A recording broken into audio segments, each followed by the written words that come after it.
I know, right? And then he says to me, we'll talk later. Hey, everybody. It's your old former radio, now internet pal, Russ. Here on a Wednesday evening, because it's time, well, whenever you're watching this. I'm recording it on a Wednesday, because that's when I do these. For a cassette story, where I look back at my old queso cassette tapes and pull one out and share some stories with it. But this one's going to be a little weird, because, well, let's just get right to it. Rather than explain, instead of going to talk about it, I'll just be about it. That's still a thing people say? I don't know. Anyway, today's cassette is Slayer, an Undisputed Attitude from 1996. Now, the more casual Slayer fans might not be exactly familiar with this album. It is not a collection of originals. You're thinking it's a Slayer cover album? It's like, well, yes, but it's a Slayer covering a bunch of hardcore punk songs from the early 80s that kind of fit what Slayer kind of does. And there's one original song on it, too. Pop it open here. Still the original case, I'm pretty sure. The parental advisory is actually printed. It's not a sticker. This is an American Recordings cassette. So you can see, we got screws for the first time on this show. We got a cassette tape with the screws. So if something were to go haywire with this, and nothing ever did, to my knowledge, then you could take it apart and try to fix it without, prying it apart and taping it back together like that Who Made Coup cassette from a few episodes ago. So here's your booklet thing. We got usual Slayer shenanigans going on here. Whoop. Oh. Sometimes they put perforations in these. I don't know why. And I've never actually had one just come apart like that. That's really weird. But yeah, your usual Slayer gobbledygook in there. I mean, I like Slayer just fine. They're fine. I saw them in concert once. I'll save that funny story for a different Slayer cassette, because this actually is not going to be so much about Slayer, really. It's this album. Now, since I started working in radio, I've been doing top 10, eventually top 20 albums lists. And this album was the cause of kind of the Great Schism. I hadn't been doing these very long. This came out in 1996. And when I sat down and figured out my end-of-the-year album list, there was a problem. That's when I first noticed I was slipping into that 27, even though I wasn't 27. I guess it came for me a little early, or tried to anyway. The 2731 trap, where basically that's when your musical tastes lock up and don't change the rest of your life. Your brain's decided it likes what it likes, and everything new is crap. It happens to a lot of people, most people actually. But I noticed when I finished my year-end list of my favorite albums that, well, this was number one, but it didn't feel like it should have been number one, because it's not a Slayer. I mean, it's a Slayer album, but these aren't, other than Gemini at the end of the album, they aren't Slayer songs.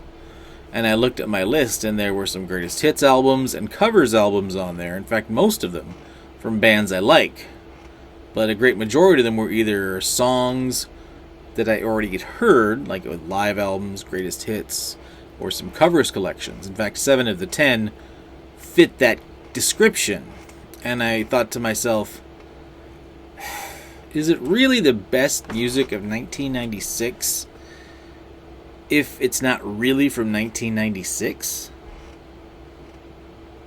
And that kind of sat in my craw, and it just seemed wrong. It's like it just seemed wrong to have the majority of my list. So I made a second list of albums that were not that. The 10 best albums that were not cover albums, greatest hits, or live albums, which was mostly different list, obviously. And the number one album on that list was the self-titled album from Sheryl Crow.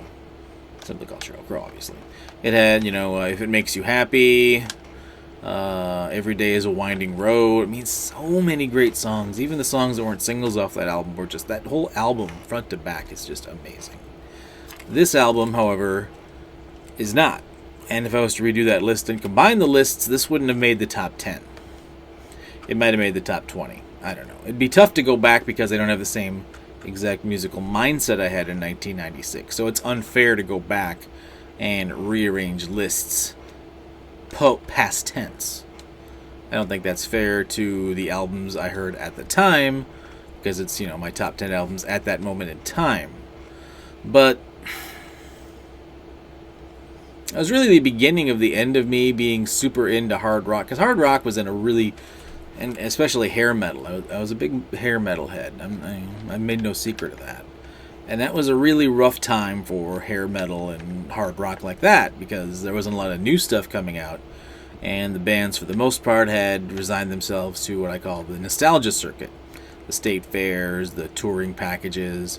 In fact, that year I had just seen Vince Neil with opening acts Slaughter and Warrant at the Fargo Event Center, which holds like 3,000, and it wasn't even packed. So, yeah, that was kind of a turning point for me in my musical journey. And partly inspired by Slayer releasing an album of songs that were not by Slayer. Because their last album, Undisputed Attitude, I really liked. This one, though, I liked it, but at the same time, this was not as good as Sheryl Crow. This was not as good as at least 9 other albums that came out that year. I don't even know if I was to go back now, I don't even think this would make the top 20. So that's a little insight as to kind of a fork in the road I came to. Of course, now, if modern musical infrastructure was around at that time, things could have been different, because there's so many new bands out there that just don't get the press. And with the internet, you can find them on like Spotify, Sleaze Rocks, Metal Sludge have, bands like that, new bands even, that are still putting out albums, and older bands that are getting back together. We had a new Salty Dog album last year. Salty Dog. So some of these bands are out there still trying. And yeah, Slayer actually just retired because, one member had been fired, one member had died, and, it's hard to play music like this when you're getting to be in your 50s and 60s, I would imagine. So that went off the rails a little bit on a crazy train. But that doesn't mean we're not going to still check and see if it's still cassettes. So let's fire up the old Radio Shack here and see if they are still slayering.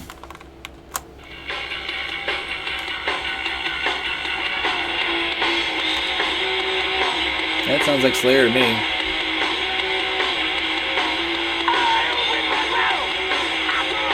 It's Tom Araya.